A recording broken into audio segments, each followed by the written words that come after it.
नमस्कार। आज हम बात करने वाले हैं डॉक्टर अशोक कुमार गड़िया की किताब सफलता के रहस्य के बारे में और समझेंगे उन सिद्धांतों को जो किसी को भी कामयाबी की राह पर आगे ले जा सकते हैं। तो चलिए इसी सोच के साथ शुरू करते हैं। देखिए, किताब का जो सबसे पावरफुल, सबसे कोर मैसेज है वो ये है कि सक्सेस कोई किस्मत का खेल नहीं है। नहीं, ये तो सही दिशा में की गई कोशिशों का रिजल्ट है। तो सवाल उठता है कि आखिर ये सफलता हासिल होती कैसे है?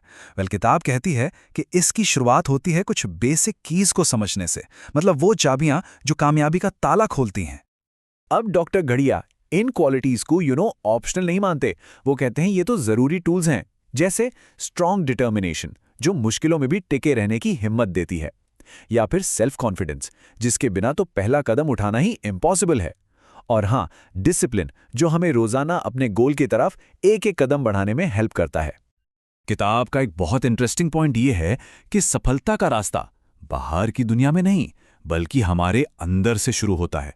ये एक तरह की जंग है जिसे सबसे पहले अपने मन में जीतना होता है। यहाँ एक बहुत जरूरी बात समझने वाली है। हम सब अपनी सबसे कीमती रिसोर्स यानी हमारे थॉट्स की पावर को आखिर बर्बाद कहाँ कर देते हैं। सोचने वाली बात है ना यार। जरा इस स्लाइड पर नजर डालिए। सीरियसली, ये आंखें खोल देने वाला ब्रेकडाउन है। ये साफ साफ दिखाता है कि हमारी ज्यादातर चिंता वो ऐसी चीजों पर खर्च होती है जिन्हें या तो हम कंट्रोल नहीं कर सकते या जो असल में कभी होने ही नहीं वाली हैं। तो इससे सबसे बड़ी लर्निंग क्या मिलती है? यही कि हमारे थॉट्स, हमारी सोच ही हमारे रियलिटी को शेप करती है। और जैसा कि लेखक कहते हैं, ये कोई फिलॉसफी नहीं है, ये तो नेचर का एक लॉ है, एक नियम। इसके लिए लेखक एक बहुत ही प्रैक्टिकल तरीका बताते हैं। अपने गोल्स को हकीकत में बदलने के लिए उन्हें इतनी मजबूती से इमेजिन करो कि वो बिल्कुल सच लगने लगे, और जब वो एहसास आ जाएगा ना, तो आपके सारे एक्शंस अपने आप सही डायरेक्शन में जाने लगेंगे। ठीक है, तो माइंड को तो हमने साध लिया। अब चलिए आगे बढ़ते हैं और देखते हैं कि ये स्ट्रॉन्ग माइंडसेट असल दुनिया में एक्शन और डिसिप्लिन के जरिए कैसे कॉन्क्रीट रिजल्ट्स में बदलता है। किताब दो तरह के एटीट्यूड्स में एक बहुत क्लियर डिफरेंस दिखाती है, जैसा यहां दिख भी रहा है। पॉजिटिव एटीट्यूड वाला इंसान चैलेंजेस को भी अपॉर्चुनिटीज में बदल देता है, वहीं दूसरी तरफ नेगेटिव एटीट्यूड वो तो बस स्टैग्नेशन और लॉस्ट अपॉर्चुनिटीज की तरफ ही ले जाता है। सेल्फ डिसिप्लिन, किताब इसे कोई सजा नहीं मानती, बल्कि इसे सेल्फ लव का सबसे बड़ा फॉर्म बताया गया है। इसका मतलब है अपने शरीर के आराम से ज्यादा अपनी सोल की ग्रोथ को इंपॉर्टेंस देना। अच्छा, सिर्फ गोल्स अचीव करना ही सब कुछ नहीं है।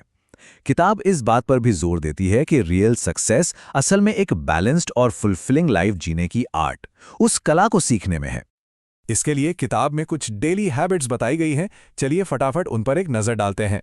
सबसे पहली आदत है कम बोलो लेकिन इफेक्टिव बोलो, और बोलने से ज्यादा सुनने को इंपॉर्टेंस दो। ठीक है, दूसरी आदत, कम खाओ और उसे अच्छी तरह डाइजेस्ट करो, मतलब अपनी फिजिकल हेल्थ को प्रायोरिटी दो, क्योंकि एक हेल्दी बॉडी ही तो हर बड़े काम का फाउंडेशन होती है।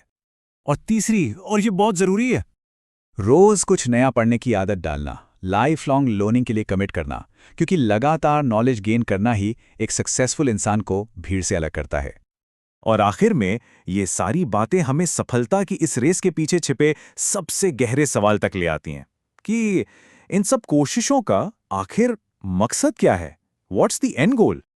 किताब हमें मजबूर करती है कि हम अपने पर्सनल गेन से ऊपर उठकर लाइफ के रियल पर्पस के बारे में सोचें।